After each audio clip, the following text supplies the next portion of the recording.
നിലമ്പൂരിൽ ഇപ്പോഴത്തെ ഏറ്റവും ഒടുവിലത്തെ കണക്കുകൾ പുറത്തു വരുമ്പോൾ വോട്ടിംഗ് ശതമാനത്തിൽ വർധനവുണ്ടായിരിക്കുന്നു. 75.27 ആണ് ഇപ്പോഴത്തെ പോളിംഗ് ശതമാനം. CV അനുമോദാണ് വാർത്തയുടെ വിശദാംശങ്ങളുമായി ചേരുന്നത്. അനുമോദ്, അങ്ങനെയെങ്കിൽ കഴിഞ്ഞ തെരഞ്ഞെടുപ്പിന് അടുത്ത് നിൽക്കുന്ന വോട്ടിംഗ് ശതമാനത്തിലേക്ക് ഈ ഉപതെരഞ്ഞെടുപ്പ് എത്തിയിരിക്കുന്നു. എന്താണ് വിവരങ്ങൾ?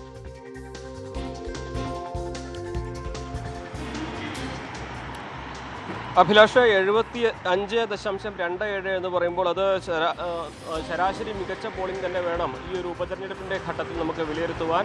പ്രതികൂല കാലാവസ്ഥയുണ്ടായിരുന്നു.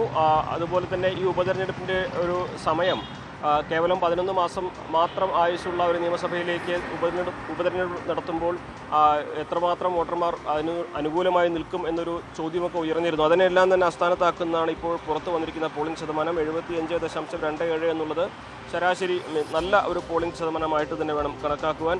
ഏറ്റവും അധികം പോളിംഗ് രേഖപ്പെടുത്തിയിട്ടുള്ളത് ഉച്ചയ്ക്ക് ശേഷമാണ് എന്ന തരത്തിലാണ് ഇപ്പോൾ വരുന്ന ഒരു വിവരം. ഇതിൽ ഓരോ ബൂത്ത് തലത്തിലുള്ള കണക്കുകളും ഉണ്ട്. പക്ഷേ നമുക്കത് ക്രമീകരിച്ച് പഞ്ചായത്ത് തലങ്ങളിലെ കണക്ക് എടുക്കാൻ കുറേ കൂടി സമയം ആവശ്യമുണ്ട്. 263 ബൂത്തുകളിലെയും കണക്കുകളും ഇതിനോടകം ലഭ്യമായിട്ടുണ്ട്. പക്ഷേ അത് ഏതെല്ലാം പഞ്ചായത്തുകളിൽ പെട്ട വാർഡുകളാണ്, എങ്ങനെയാണ് പഞ്ചായത്തുകളിൽ ഒരു പോളിംഗ് ഉണ്ടായിരിക്കുന്നത് എന്നുള്ളത് ഈ വലിയ ഒരു ഡാറ്റയിൽ നിന്ന് വേണം കണ്ടെത്തുവാനുള്ളത്. നിലവിൽ നമുക്ക് മനസ്സിലാക്കാൻ കഴിയുന്നത് ഇടതുപക്ഷത്തിനും വലതുപക്ഷത്തിനും ഒരുപോലെ പ്രതീക്ഷ ഈ ഒരു മികച്ച പോളിംഗ് ശതമാനം നൽകുന്നുണ്ട് എന്നുള്ളതാണ്. ഇതിൽ വഴിക്കടവിലും അതേപോലെ തന്നെ മൂത്തയിടത്തും UDF വലിയ പ്രതീക്ഷ അർപ്പിക്കുന്ന പഞ്ചായത്തുകളാണ്.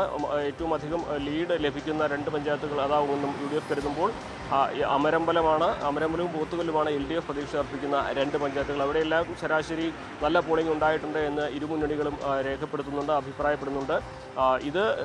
എന്നാൽ ഇത് PV അൻവർ അവകാശപ്പെടുന്നത് തനിക്ക് അനുകൂലമായിട്ട് ആളുകൾ വോട്ട് ചെയ്യുന്നതിൻ്റെ ഭാഗമായിട്ട് എന്നുള്ളൊരു അവകാശവാദവുമാണ്.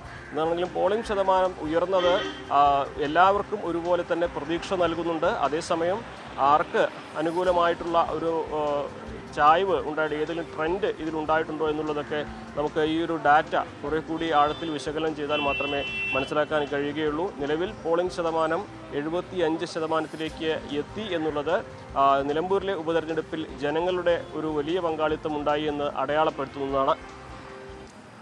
തീർച്ചയായും വലിയ പ്രതികരണം തന്നെയായിരുന്നു വോട്ടർമാരുടെ ഭാഗത്ത് നിന്ന് ഉണ്ടായത് എന്ന് വ്യക്തമാകുന്നു. ഇപ്പോഴിതാ പോളിംഗ് ശതമാനം വീണ്ടും ഉയർന്നിരിക്കുന്നു. നേരത്തെ സൂചിപ്പിച്ചതുപോലെ പലതവണയായി നിലമ്പൂരിലെ ജനങ്ങൾ പോളിംഗ് ബൂത്തിലേക്ക് എത്തിക്കഴിഞ്ഞ ഏതാനും വർഷങ്ങൾക്കിടയിൽ എന്ന് പറയുമ്പോൾ പോലും ജനാധിപത്യത്തോടുള്ള അവരുടെ ബോധ്യം അത് വളരെ പ്രധാനപ്പെട്ടതാണ്. ഇത്രയും അധികം ആളുകൾ ഈ ഉപതെരഞ്ഞെടുപ്പിൽ വോട്ട് ചെയ്യുന്നു. ഇനി ഏതാനും മാസങ്ങൾ മാത്രമേ ഒരു MLAക്ക് നിയമസഭയിൽ തുടരാനാകൂ എങ്കിൽ പോലും മികച്ച പ്രതികരണം ഉണ്ടാകുന്നു എന്നുള്ളതാണ് ഇപ്പോഴത്തെ കണക്കുകൾ സൂചിപ്പിക്കുന്നത്.